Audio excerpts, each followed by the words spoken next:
शादी के ठीक 9 महीने बाद बच्चा। सुनने में अजीब जरूर लगता है, पर पहले के जमाने में तो यही होता था। विश्वास नहीं होता तो अपनी माँ से ही पूछ लीजिए। ये तो आजकल के बच्चे हैं जिन्हें अपनी जवानी एंजॉय करनी है। अरे ये मैं नहीं कह रही, ये तो वो डायलॉग्स हैं जो मोस्टली सारी सासू माएं आजकल अपनी उन बहुओं को कहती हैं जिन्हें अभी बच्चा नहीं करना। रेखा जी भी एक ऐसी ही सास थी जो पिछले 1 साल से अपनी बहू नेहा को बच्चा पैदा करने को कह रही थी, और नेहा हमेशा की तरह इस बात को एक कान से सुनकर दूसरे कान से निकाल दिया करती। हर सुबह की तरह नेहा जब अपने पति की दुकान जा रही होती है, भगवान के सामने अपने दोनों हाथ जोड़कर कहती है, कहाँ छुप गए हो भगवान? दिन रात पूरे मन से हमेशा मैंने तेरी सेवा की है, और आज जब मेरे घर के चिराग की बात आई तो न जाने तुम क्यों चुप बैठे हुए हो। अरे सद्बुद्धि दो ना मेरी बहू को प्रभु, मेरे घर में भी एक नन्हा बच्चा खेले। सद्बुद्धि तो दे ही रखी है भगवान ने मम्मी जी, इसलिए तो मैं बच्चा नहीं कर रही। आपने तो जन्म लिया ना बेटा, क्या फायदा हुआ? दिन भर तो वो रहते हैं दुकान पर, पापा जी भी दुकान पर और मैं भी दुकान पर, तो बेटा होने के बाद भी घर पर तो आपको अकेले ही रहना पड़ता है ना, तो क्या फायदा हुआ बेटा पैदा करने का? यह कोई बात हुई भला? पता है मैं कितनी बेसब्री से रात का इंतजार करती हूँ। कोई तो है जो रात को मेरे पास आएगा, जिसे मैं प्यार से खाना बनाकर खिलाऊंगी। अभी तक तू माँ नहीं बनी ना, इसलिए ऐसा कहती है। जिस दिन तुझे बच्चा होगा ना, उसके बाद तो उसे ही देख कर तू जिएगी, देख लेना। माँ बने बिना औरत का जीवन अधूरा है बहू। तो मेरे बदले आप ही अपना जीवन पूरा कर लीजिए ना मम्मी जी, एक और बच्चा कर लीजिए। मैं जा रही हूँ दुकान। छी छी छी छी, शर्म नहीं है इस लड़की को बिल्कुल। आज इसकी माँ को ही फोन करती हूँ, वही समझाएगी इसे। नेहा के दुकान पर निकलते ही रेखा उसकी माँ सीमा को कॉल करती है। नमस्ते समधन जी, कैसी हैं आप? 2-4 बेटे तो है नहीं मेरे समधन जी, आपको तो अच्छी तरह पता है ये बात। ऐसा भी नहीं कि नेहा बच्चा पैदा ना करे तो मैं अपने दूसरे बेटे से बच्चा पैदा करवा लूं। ले देकर एक करण ही तो मेरा बेटा है, और उसकी बीवी भी अगर बच्चा नहीं चाहेगी तो वंश आगे कैसे बढ़ेगा हमारा? गलत कहती हूँ क्या, आप ही बताइए। पर उसे तो अपने पति के साथ दुकान जाना है, दुकान में ही उसका मन लगता है, गृहस्थी तो चाहिए ही नहीं उसे। अरे तो क्यों की थी शादी? आपने तो हमें ठग लिया समधन जी। क्या नेहा ऐसा कहती है? हद है ये लड़की। अब मैं क्या बोलूं समधन जी, आजकल की लड़कियों का ना अलग ही ड्रामा है। पहले शादी नहीं करनी, फिर बच्चे नहीं करने। क्या बताऊं, मेरी भी बहू का यही कहना है। मैं ना आज ही इस लड़की के होश ठिकाने लगाती हूँ, आप फिक्र मत कीजिए। और आपको भी अगर कहीं लगता है कि सख्ती बरतने की जरूरत है तो बिल्कुल बरतिए, आखिरकार आप उसकी सास हैं। नेहा हमेशा से काम करना चाहती थी और वो बिजनेस का अच्छा नॉलेज भी रखती थी, इसलिए शादी के 3 महीने बाद ही उसने अपने पति का बिजनेस ज्वाइन कर लिया था, और उसके बिजनेस में आने के बाद ही बिजनेस का प्रॉफिट 2 गुना हो गया था। दोपहर में जब नेहा अपने दुकान पर होती है, उसकी माँ उसे फोन करती है। हम लोग इज्जत बचाते बचाते मर रहे हैं, और तू अपने ससुराल में हमारी परवरिश पर कलंक लगा रही है। अरे क्यों नहीं करना तुझे बच्चा है? मैं सब जानती हूँ आजकल की लड़कियों के चोंचले। हमें अपना फिगर खराब नहीं करना बाबा। अरे भाई, तो बच्चा पैदा करने के बाद तू जिम ज्वाइन कर लेना, हो जाना वापस से फिट। ओफो, आप क्यों नहीं समझ रही हो मम्मी? वो बात नहीं है। मैं तो दिन भर दुकान में रहती हूँ, कौन संभालेगा बच्ची को? मैं तो जितना भी सोऊं, मेरी तो नींद भी पूरी नहीं होती, और बच्चे के लिए रात रात भर मुझे जागना पड़ेगा। मैं तो फिर भी रात का खाना बनाने के लिए 7 बजे तक घर लौट आती हूँ। ये तो 12-1 बजे तक आते हैं दुकान बढ़ाकर। और तुम ही ना कहती थी बच्चा अपने ऊपर ही पलता है, पति उसमें कभी मदद नहीं करने वाला, तो कौन सा ये मेरा बच्चा पाल देंगे? जानती हूँ तेरी सास को, वो ना बड़ी भोली औरत है। वैसे भी तेरे घर में कितने लोग हैं? 2 घंटा तेरे ससुर जी के पास रह लेगा, 2 घंटा तेरी सास के पास रहेगा, तो कभी दामाद जी संभालेंगे। अरे जिसकी किस्मत में आना होता है ना, वो आकर ही रहता है। तेरी सास से बात हुई मेरी, उन्होंने कहा कि वो कर लेंगी सब कुछ। अब तू ना बच्चे के लिए देरी मत कर, बच्चा कर ले। एक बार उम्र निकल गई ना, फिर मांगते रहना भगवान से, बच्चा होने वाला नहीं बाद में। रात को जब नेहा अपने घर पहुंचती है, रेखा कहती है, मैं सोच रही हूँ तेरे और करण के नैनीताल के टिकट करवा देती हूँ। अच्छा मौसम है, दोनों बाहर घूम कर आओ, दुकान ये संभाल लेंगे। वो तो मैं जानती हूँ मम्मी जी, आप हमें बाहर क्यों भेजना चाह रही हैं? अरे जब सब पता ही है तुझे तो कर लेना बच्चा, हम पाल देंगे बहू। ठीक है मम्मी जी। और 2 महीने बाद नेहा प्रेग्नेंट रहती है। कुछ ही दिनों में नन्हा मेहमान रेखा जी के घर में आ ही जाता है। ये मेरा छोटा शेर है। इसे मुझसे लेने मत आइएगा रेखा जी। जी मैं अभी तो दादी बनी हूँ, मुझे भी तो खिलाने दीजिए अपने लाडले को। हाय बिल्कुल मुझ पर गया है, देख करण। कहा मम्मी, ये तो मुझ पर गया है। अरे तो तू कौन सा किसी और पर गया है, मुझी पर तो गया है ना तू। आज तो पहला दिन है मम्मी जी, अभी सारी उम्र शेरू को आपको ही संभालना है। ये बस नेहा के शब्द नहीं थे, नेहा यही करने वाली थी। अपने बच्चों को फीड कराने के बाद, मम्मी जी कहाँ है? आप लीजिए, संभालिए इसे। अरे बहू मैं तो आटा सान रही हूँ, देख ना मेरे दोनों हाथों में आटा लगा हुआ है। पर आप ही ने कहा था ना मम्मी जी, कर लो बच्चा, हम पाल देंगे, तो आप ही संभालिए इसे। मैं जा रही हूँ जरा कमर सीधी करने, इसे जब भूख लगेगी ना तो मेरे पास ले आइएगा। रेखा जैसे ही बच्चे को गोद में लेती है वो पॉटी कर देता है। अरे ये क्या कर दिया बेटा, हैं? अब तेरा डायपर बदलना पड़ेगा मुझे। ये डायपर कहाँ है? हमारे जमाने में तो ये चीज थी ही नहीं, कपड़े से पोंछ लिया करते थे, और ये बहू ने डायपर ला कर रख दिया है। किसी तरह रेखा शेरू का डायपर बदलकर उसे गोद में उठाती है कि वो फूट फूट कर रोने लगता है। लगता है इसे नींद आ रही है। अपने कंधे पर शेरू को लिए रेखा घर में इधर उधर घूम घूम कर उसे सुलाती है। घुटने दुख गए मेरे तो। चलो अब सो गया ये, इसे बहू के पास छोड़ देती हूँ। जैसे ही रेखा नेहा के कमरे में जाती है तो वो देखती है कि नेहा आराम से टीवी देख रही है। इसे यहाँ मत छोड़िएगा मम्मी जी, टीवी की आवाज से ना ये जाग जाएगा और फिर से रोने लगेगा। इसे इसी तरह गोदी में सुलाए रखे ना, तभी ये सो पाएगा। वैसे भी आप ही ने तो कहा था ना कि बच्चा आप पाल लेंगी। और इसी तरह 1 हफ्ता बीत जाता है। 1 हफ्ते के बेड रेस्ट के बाद नेहा फिर से दुकान जाना शुरू कर देती है। और अब हर वक्त रेखा को ही शेरू को नहलाने, धुलाने, कपड़े बदलने से लेकर सब कुछ करना पड़ता है। एक रोज रात के खाने पर, कहाँ है मेरा पोता? दिन भर तो उसे देखने नहीं आते, और रात को 2 मिनट के लिए कहाँ है मेरा पोता? अरे इतना ही प्यार है तो उसे रात को संभालते क्यों नहीं? जब वो उठकर रोता है तो कमरे से बाहर क्यों चले जाते हैं?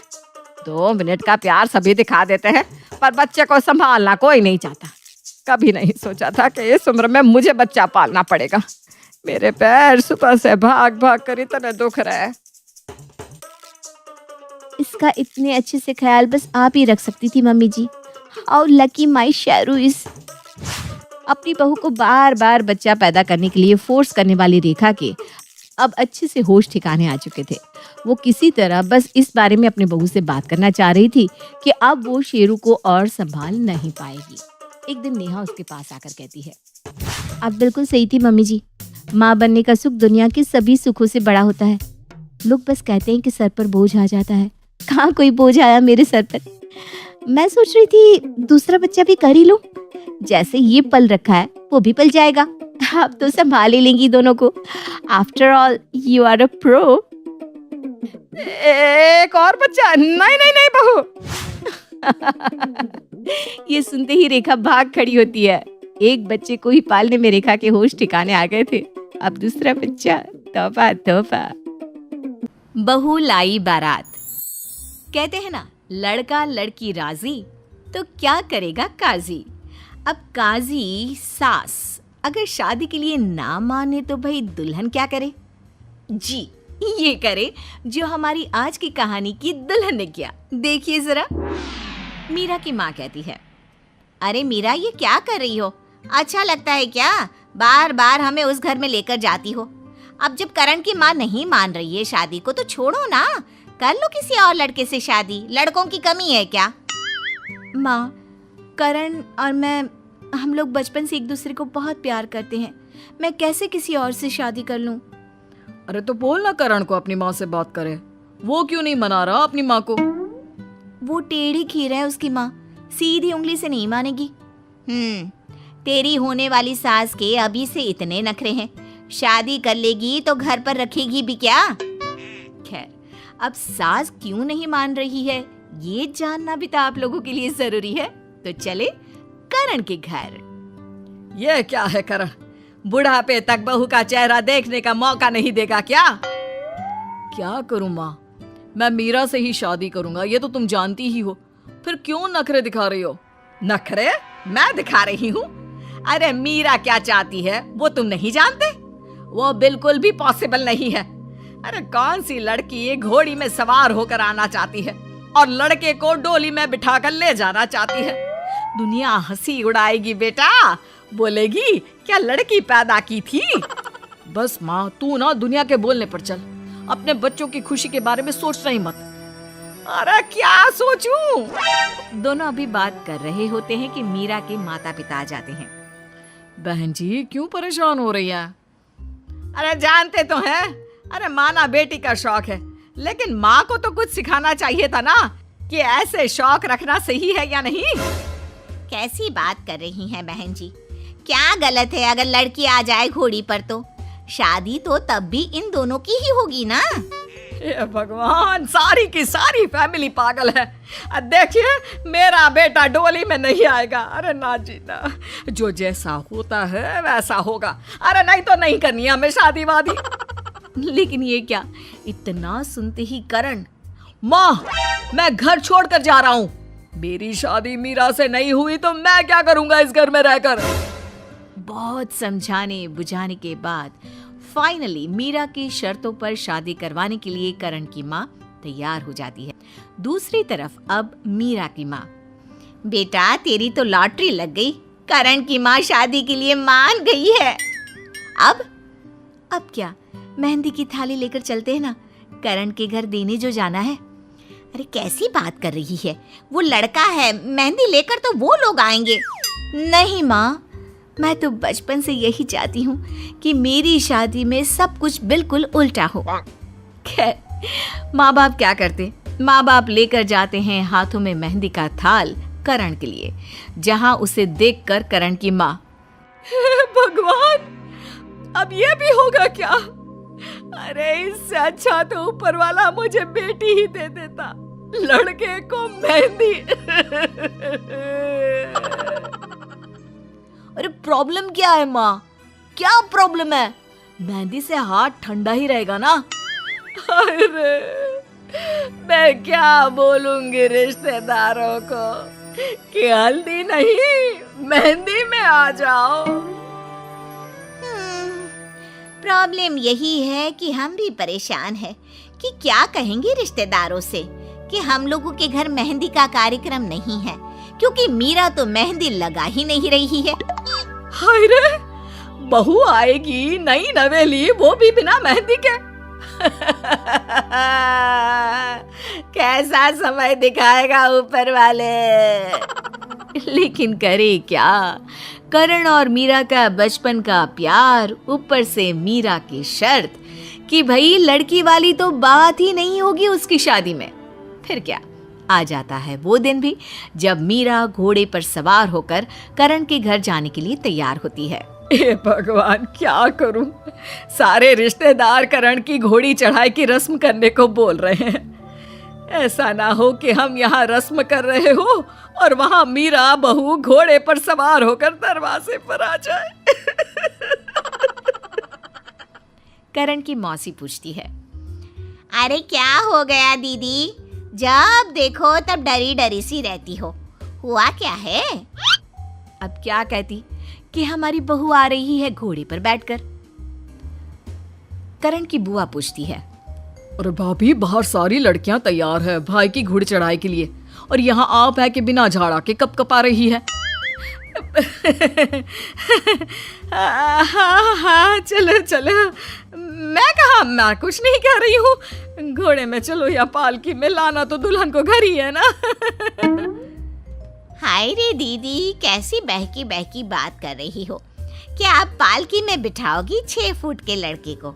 चलो घोड़ी चढ़ना है, करण को लेकर आओ। करण की माँ उसके कमरे में जाती है, लेकिन रास्ते में भगवान की मूर्ति रखी होती है। मुरली वाले कृष्ण कन्हैया, मुझे तो हार्ट फेल ही आ जाएगा। लड़के को मेहंदी लगाकर डोली में बैठता मैं नहीं देख सकती। तभी भगवान के हाथ से एक फूल गिरकर करण की माँ पर आता है। हे भगवान, क्या मैं इसे तेरा इशारा मानूं? तभी पीछे से आवाज आती है। अरे दीदी जल्दी चलो, करण को लेकर आओ। क्या भगवान से बातें कर रही हो?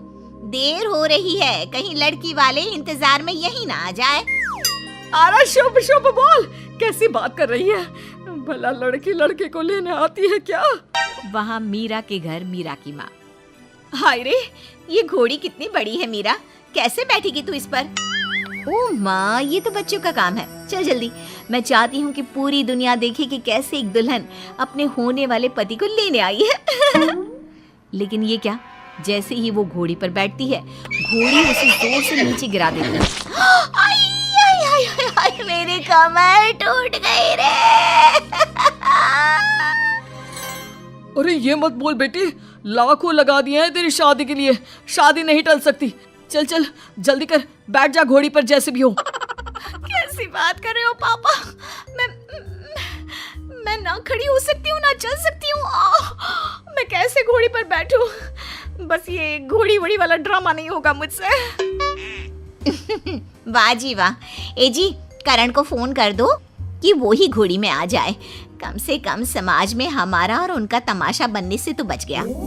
उधर करण की माँ करण के कमरे में पहुंचती है। बेटा करण, घोड़ी तैयार है, अब मतलब डोली तैयार है। चल, भगवान ने मेरी लाज नहीं रखी, आखिर जलानी की तरह डोली में बैठकर मेरा बेटा बहू के पास जाएगा और वो महारानी घोड़े पर। करण अभी माँ से कुछ बोलता, उसके पहले उसका फोन बजता है।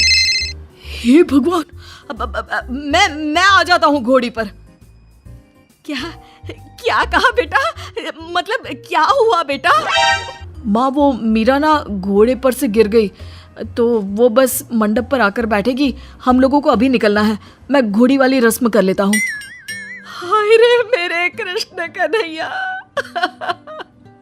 तूने तो मेरी सुन ली। जय श्री कृष्ण। ये ले विजय बेटा, तेरा नया सूट।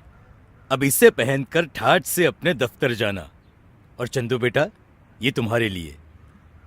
आप अपने लिए नए कपड़े नहीं लाए?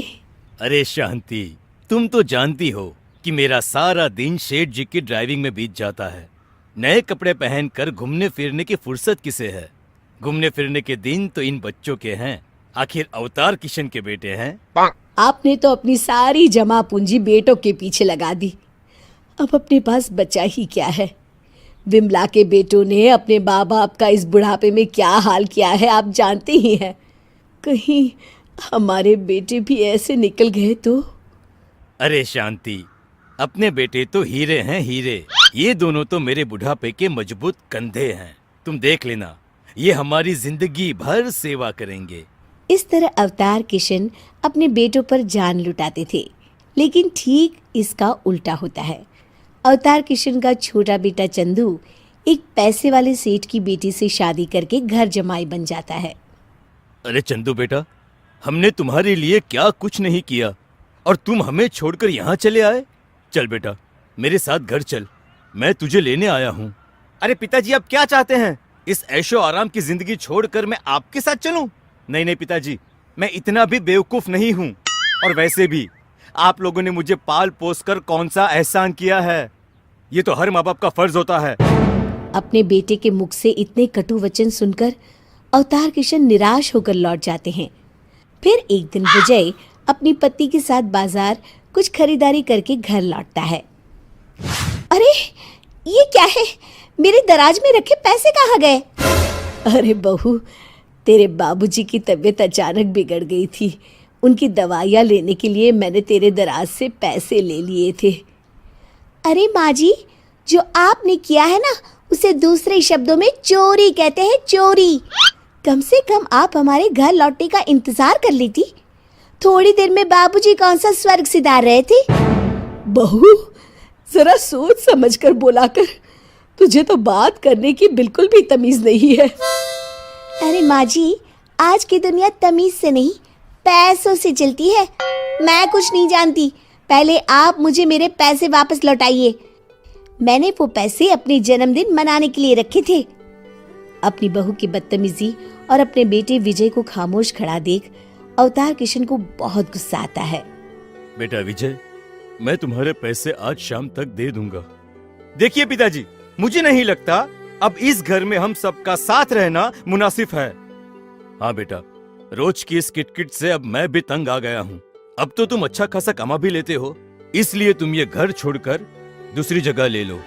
अरे बाबूजी, मैं अपनी नहीं, आपके घर छोड़ने की बात कर रहा था कि अब आप लोग ये घर छोड़कर कहीं और रहने चले जाएं। हाँ, ये सही कह रहे हैं। अब आप दोनों इस घर से निकल जाइए। अरे बड़ी आई हमें घर से निकालने वाली, तू भूल गई क्या? ये घर मेरे नाम पर है, मैं इस घर की मालकिन हूँ। माँ जी, इन हवाई बातों का कोई फायदा नहीं। घर के कागजात मेरे नाम पर है। अरे विजय, बहू ये क्या कर रही है? मैंने तो तुझसे कहा था कि घर के कागजात अपनी माँ के नाम पर बनवाना। वो पिताजी, दरअसल मैंने ये घर सुधा के नाम करवा दिया है। लेकिन कोई बात नहीं पिताजी, आप लोग जितने दिन चाहे यहाँ रह सकते हैं। अवतार किशन बोला, इस दया की कोई जरूरत नहीं है बेटा। अवतार किशन के इतने बुरे दिन नहीं आए हैं। चलो शांति यहाँ से। और वो अपनी पत्नी के साथ एक झोपड़े में रहने लगते हैं। फिर एक दिन अपने आखिरी दिनों में सेठ भंवरलाल अवतार को अपने पास बुलाते हैं। कोई वारिस न होने के कारण और अवतार की वफादारी के चलते वो अपनी सारी जायदाद अवतार के नाम कर जाते हैं। दूसरी तरफ चंदू के ससुर उसे घर से निकाल देते हैं और विजय को भी व्यापार में बड़ा घाटा हो जाता है।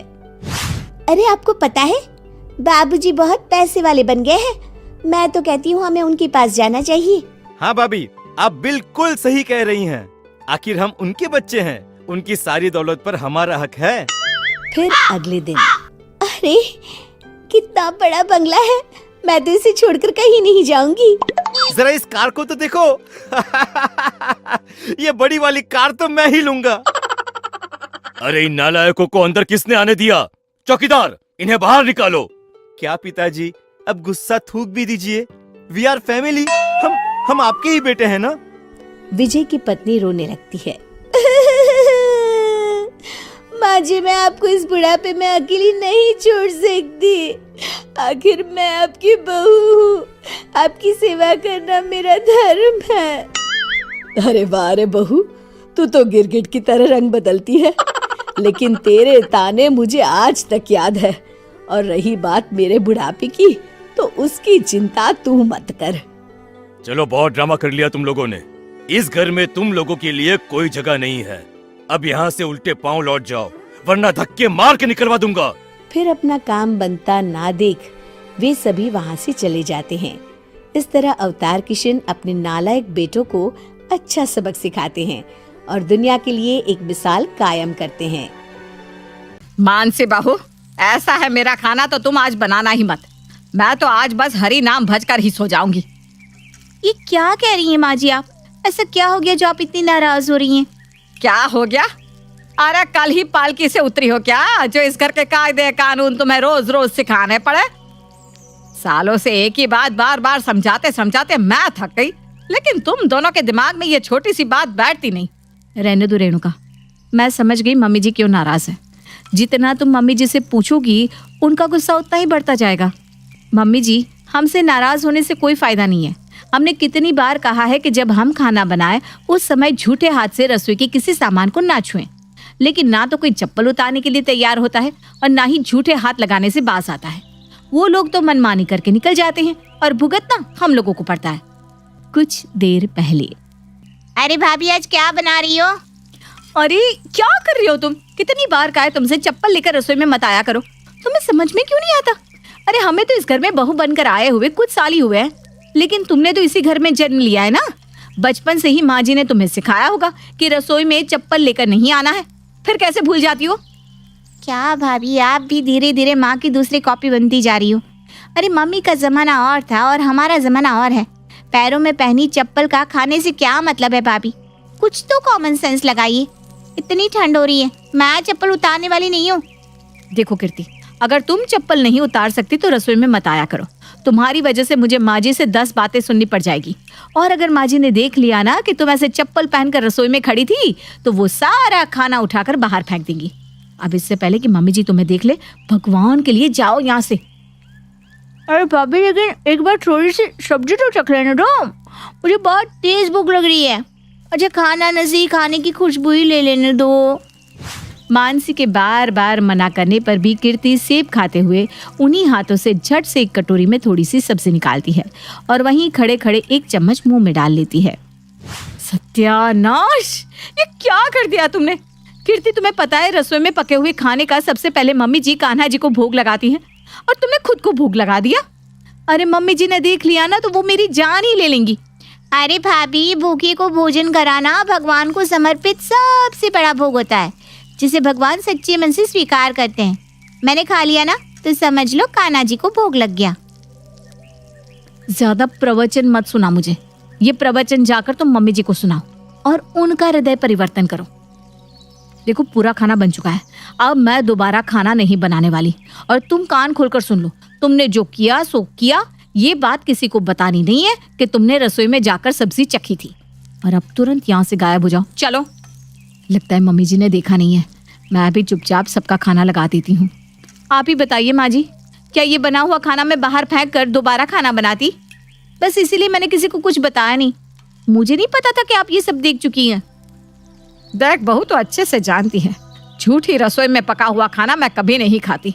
अरे रसोई में पकाने वाले भोजन का सबसे पहले भोग भगवान को लगाया जाता है, तो क्या भगवान को भोग ऐसे ही गंदे और झूठे हाथों से छुए हुए खाने से लगाऊंगी मैं? तुझे दोबारा खाना बनाने से परेशानी थी ना? ठीक है, तुम लोगों को खाना हो तो खा लो, मुझे ये अपवित्र भोजन खाने के लिए मत कहना। मैं अपने कमरे में जा रही हूँ। सास की बात सुनकर दोनों बहुओं के चेहरे उतर गए थे। अब ऐसा तो नहीं हो सकता था कि वे दोनों सास को भूखा छोड़कर खुद खाना खा लेती। इसलिए बाकी घर वालों को खाना परोसकर वो पूरे किचन की सफाई करती है और फिर से सास के लिए खाना बनाती है। भाभी, आज ही कोई पहली बार नहीं हो रहा। इस घर में नियम बाकी लोग भी तोड़ते हैं, लेकिन सजा हमेशा हम दोनों को ही मिलती है। अरे माँ जी, अपना ये कड़ा अनुशासन घर के बाकी लोगों के ऊपर क्यों नहीं चलाती? सारा जोर उनका हमारे ऊपर ही चलता है। रेणुका, अपना बहुत हो गया है, अब हमें इसका कोई इलाज सोचना पड़ेगा। आखिर कब तक हम ऐसे ही दिन में 2-2 बार रसोई रगड़ रगड़ कर साफ करते रहेंगे? भाभी, यही बहाना बनाते हैं ना कि घर में सब लोगों को उनकी चप्पल उतारना याद नहीं रहता। तो ठीक है, मैं एक बोर्ड पर बड़ा बड़ा लिख देती हूँ कि रसोई में चप्पल लेकर आना मना है और बिना हाथ धोए रसोई में घुसने और किसी सामान को छूने की परमिशन नहीं है। जब रसोई में घुसने से पहले ही बोर्ड पर नजर पड़ेगी तो सबको खुद ही याद आ जाएगा कि चप्पल उतार कर ही रसोई में अंदर आना है। आइडिया तेरा अच्छा है। ठीक है, तो आज ही बोर्ड टांग देना। उसी दिन रेणुका बोर्ड रसोई के दरवाजे पर लटका देती है शाम के समय। अरे रेणुका, तुम हटो, आज सब्जी मैं बनाता हूँ। मेरी गुलाबो थक जाती होगी ना रोज रोज खाना बनाते बनाते। अरे इस गुलाबों पर मेहरबानी करो और आप रसोई से बाहर रहो, यही सबसे बड़ी हेल्प होगी आपकी। दरवाजे पर इतना बड़ा बोर्ड टांग रखा है, उसके बाद भी जूते पहनकर सीधा रसोई में घुसे चले आए आप। अभी आपके पीछे पीछे बड़े भैया भी रसोई में आ धमकेंगे। आपकी वजह से अब मुझे फिर से वहाँ पोछा लगाना पड़ेगा। ऐसा लगता है कि मेरी जिंदगी इस किचन को चमकाते चमकाते ही बीत जाएगी। तभी बड़े भैया भी रसोई में आ जाते हैं। सुनो, एक गिलास पानी तो देना जरा। अरे आप लोग पढ़े लिखे अनपढ़ हैं क्या? दरवाजे पर जो बोर्ड टंगा है वो आप लोगों के लिए है। आप लोगों को जो भी चाहिए हमसे मांग लिया करो ना। जिसको देखो रसोई में ही घुसता चला आता है। मानसी और रेणुका घर में सबको समझा समझा कर थक गई थी। बोर्ड बेचारा रसोई के दरवाजे पर लटका हुआ अपनी किस्मत को रो रहा था, लेकिन बाकी घर वालों को उनके बोर्ड टांगने पर कोई असर नहीं पड़ा था। अरे हाथ धोने से इनके हाथ घिस जाते हैं क्या? पता नहीं भाभी, ऐसे माहौल में आपने इतने साल कैसे निकाल लिए। सब इस घर में अपनी मनमर्जी से रह रहे हैं। जोर तो मम्मी जी का बस हमारे ऊपर ही चल रहा है। अगर आपने शुरू में इस बेहूदी रिवाज का विरोध किया होता ना तो हम आज ये सजा नहीं भुगत रहे होते। सही कहती हो तुम। ठीक है, अगर मैंने बिगाड़ा है ना तो सुधारूंगी मैं ही। जैसे तूने पिछली बार बोर्ड बनाया था ना, वैसे ही एक और बोर्ड बना और इस बार बोर्ड पर लिखना रसोई की हड़ताल। रसोई की हड़ताल? हाँ, अब यही आखिरी उपाय बचा है हमारे पास। अगर इस घर के लोग अपनी जरा सी आदत में बदलाव नहीं कर सकते तो हम भी जीवन भर माँ जी को खुश करने के लिए दिन में 3-3 बार रसोई साफ नहीं करने वाले। ऊपर से सब कुछ फिर से बनाना पड़ जाता है स्वालक। जेठानी के कहे अनुसार अगले दिन सुबह ही रसोई पर हड़ताल का बोर्ड लटक गया था और दोनों बहुएं अपने अपने कमरे में कंबल में दुबकी आराम कर रही थी। ये क्या कर रही हो तुम? मेरा ऑफिस जाने का टाइम हो गया है और तुम यहाँ कंबल में बैठी हुई हो। आज नाश्ता खाना कुछ नहीं बनाना क्या? आप जाकर रसोई में देख लो, आपके सारे सवालों के जवाब वहां पर मिल जाएंगे।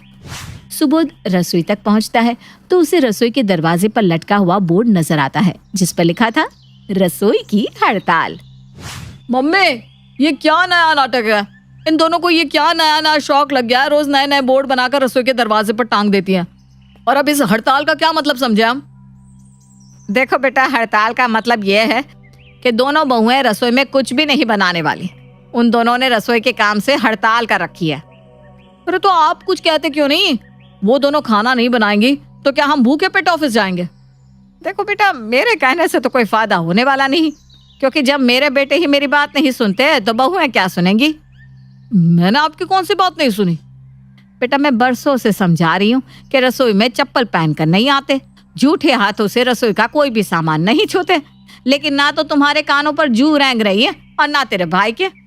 आखिर वो बेचारी भी कब तक तुम लोगों की ये गलत आदतें बर्दाश्त करेंगी? हैं? वो भी तो इंसान है, पूरा दिन रसोई की सफाई करते करते थक जाती हैं। ठीक है, जब तुम लोग घर के नियमों के अनुसार नहीं रह सकते तो तुम्हारे साथ ऐसा ही होना चाहिए। अरे भैया, ये रेणुका बोल रही है कि आज से वो घर में खाना नहीं बनाएगी। अरे ये तीनों सास बहू एक हो गई हैं और कहती है कि आज से रसोई में खाना नहीं पकेगा। इन्हें ऐसा लगता है कि ये हमारे लिए खाना नहीं बनाएंगे तो हम जैसे भूखे मर जाएंगे। ठीक है, हमें भी तुम लोगों की कोई जरूरत नहीं है, हम खाना खुद बना लिया करेंगे। क्या छोटे?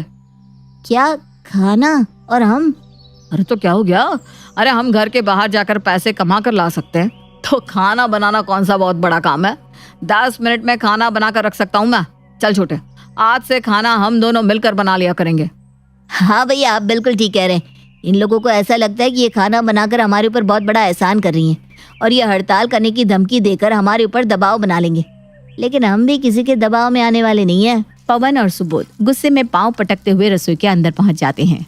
भैया, हम लोगों ने बड़ी बड़ी बातें करके पंगा तो ले लिया है उन लोगों से, लेकिन अब करेंगे क्या? मुझे तो कुछ भी बनाना नहीं आता। अरे तो रुकना जरा, खाना बनाना कोई रॉकेट साइंस तो है नहीं। तुम YouTube चलाओ, YouTube से देखकर आज हम उनसे भी अच्छा खाना बना लेंगे। अच्छा छोटे, ऐसा कर, तू आटा गूंद, तब तक मैं दाल उबालने के लिए रखता हूँ। अरे भैया, ये तो बिल्कुल तालाब बन गया। ये आटा गूंथेगा कैसे? अरे इतना पानी डालने के लिए किसने कहा था? अब इसके अंदर थोड़ा आटा और मिला। पवन बिल्कुल गीले हो चुके आटे में थोड़ा सा सूखा आटा मिलाता है। अरे यार, आधा घंटा हो गया और तुम आटा नहीं गूंथ पा रहे हो। और ये चाकू से क्या कर रहे हो? अरे भैया, बार बार आटा मेरे हाथों में चिपक जाता है। अब ऐसे में मैं आटा कैसे लगाऊं? इसलिए चाकू से हाथ में चिपका आटा छुड़ा रहा हूँ। पवन चाकू से अपने हाथों पर चिपका आटा छुड़ा ही रहा था कि अचानक चाकू से उसका हाथ कट जाता है। भैया, मेरा हाथ कट गया। हाँ, बहुत खून बह रहा है। क्या मुसीबत है, मुझे नहीं गूंथना आटा। आप दाल के साथ चावल बना दो। पवन जाकर ऑफिस के लिए तैयार होता है। तब तक सुबोध अकेले ही किसी तरह दाल चावल बनाकर तैयार करता है। कुछ देर बाद, अरे भैया, अभी तक खाना तैयार नहीं हुआ, मुझे ऑफिस के लिए लेट हो रहा है। क्या मुसीबत है यार। अब सुबह उठकर पहले रसोई में खाना बनाए या ऑफिस के लिए तैयार हो? अगर इसी तरह चलेगा तो मैं ऑफिस भी टाइम से नहीं पहुंच पाऊंगा। किसी तरह जल्दबाजी में टिफिन में दाल चावल पैक करके दोनों भाई ऑफिस के लिए निकल जाते हैं। ऑफिस में लंच टाइम में जैसे ही सुबोध अपने टिफिन से पहला निवाला मुंह में डालता है, उसका मन खराब हो जाता है। अरे इसमें तो बहुत तेज मिर्ची हो गई। इतनी तेज मिर्ची है कि मेरा सर चकरा गया है। छी, मैं ये खाना नहीं खा पाऊंगा। कुछ ही देर में छोटे भाई पवन का सुबोध के पास फोन आता है। अरे भैया, ये आपने टिफिन में दाल पैक की थी या तबाही? 2 चम्मच खाना खाया था, 2 गिलास पानी पी चुका हूँ, अभी भी मुंह में आग लगी हुई है। आपने ऐसी दाल बनाई है भैया कि अगर इस दाल को मैंने कुत्ते को दे दिया ना, तो वो भी खाने के बाद मुझे 10 गालियां देगा। अरे यार छोटे, मैं मान रहा हूँ दाल नहीं, ब्लंडर हो गया मुझसे। अरे तू छोड़ दे उसे, मत खा। लेकिन तू चिंता मत कर, रात को मैं तुझे बढ़िया टेस्टी डिश बनाकर खिलाऊंगा। मैंने रेसिपी देख ली है, इस बार कोई प्रॉब्लम नहीं होगी। ठीक है भैया, अभी तो फिलहाल मैं समोसे और चाय पीकर ही काम चला लेता हूँ, लेकिन शाम को भगवान के लिए कुछ ढंग का बनाकर खिला देना। अरे तू चिंता मत कर छोटे, शाम को बस मेरी मदद कर देना। जी भैया, मैं टाइम से पहुंच जाऊंगा। आज तो हम इन्हें दिखा देंगे छोरे छोरियों से कम है क्या। शाम को खाना बनाने की भारी जिम्मेदारी होने के कारण दोनों भाई थोड़ा जल्दी ही ऑफिस से घर पहुंच गए थे। भैया बताइए ना, क्या स्पेशल रेसिपी बनाकर खिलाने वाले हो आप? आज मैं बनाऊंगा स्पेशल दाल खिचड़ी, टेस्टी और हेल्दी। अरे भैया, खिचड़ी खिलाने के लिए आपने इतना सस्पेंस क्रिएट किया, और खिचड़ी कौन सी स्पेशल रेसिपी होती है? आप ही खा लो खिचड़ी, मुझे नहीं खानी। अरे छोटे, खिचड़ी खाना बहुत फायदेमंद होता है। आज खा लेना चुपचाप, कल कुछ अच्छा बना लेंगे, बस पक्का प्रॉमिस। क्या भैया? ठीक है। पवन और सुबोध मिलकर खिचड़ी बनाते हैं, लेकिन पानी का सही अंदाजा ना होने के कारण उनकी खिचड़ी सूखकर बिल्कुल केक जैसी बन जाती है। भैया, मैंने तो पहले ही कहा था ये खाना वाना बनाना हमारे बस का काम ना है, लेकिन आप ही मम्मी के सामने बहुत चौड़े हो रहे थे। मैं बना लूंगा, मुझे किसी की जरूरत नहीं है। देख लिया आपने, खिचड़ी और दाल तक नहीं बन पा रही है हम लोगों से। डिशेस क्या खाक बनेगी?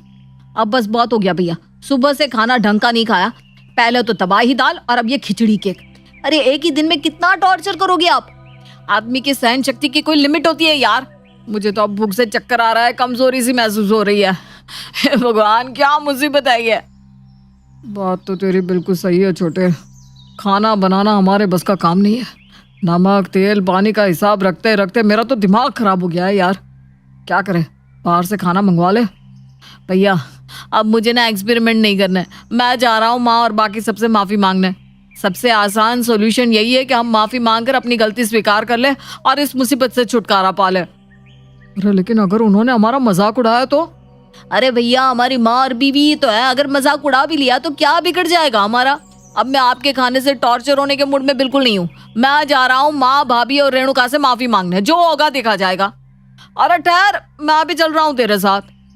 ठीक है, तुम लोग जीते हम हारे, हम मानते हैं रसोई संभालना हमारे बस का काम नहीं है। बेटा, बहुत अच्छी बात है कि तुम्हें तुम्हारी गलती समझ में आ गई, लेकिन मुद्दा तो अभी भी वहीं का वहीं है। रसोई में खाना तुम दोनों को तभी मिलेगा जब तुम रसोई के लिए बनाए हुए नियमों का पालन करोगे। मैं तैयार हूँ, आज के बाद आप जैसा कहेंगे मैं वैसा ही करूँगा। आपके बनाए हुए नियमों के साथ मेरी तरफ से कोई छेड़खानी नहीं होगी। बस आप ये हड़ताल वापस ले लो। सोच लो, अगर आज के बाद कोई भी रसोई में चप्पल लेकर घुसा तो उस दिन रसोई की सफाई और खाना वही करेगा। बोलो मंजूर? मंजूर, मंजूर, बिल्कुल मंजूर। हाँ, मुझे भी मंजूर है। अब अगर आप लोगों की हड़ताल वापसी हो गई हो तो भगवान के लिए एक कप चाय और खाना खिला दो। सुबह से भूखे हैं हम, भूख से जान जा रही है। तो फिर ठीक है, आप लोग हाथ धोकर डाइनिंग टेबल पर आ जाओ, खाना तैयार है। खाना तैयार है? इसका मतलब खाना आप लोग पहले बना चुके थे? हाँ, नहीं तो क्या, तुम्हारी माँ हूँ मैं, तुम्हारी रग रग से वाकिफ हूँ। मुझे पता था शाम होते होते तुम दोनों की सारी हेकड़ी निकल गई होगी, इसलिए मैंने पहले ही खाना बनवा दिया था। सरला की बात सुनकर सभी हंसने लगते हैं और मिलकर खुशी खुशी खाना खाते हैं।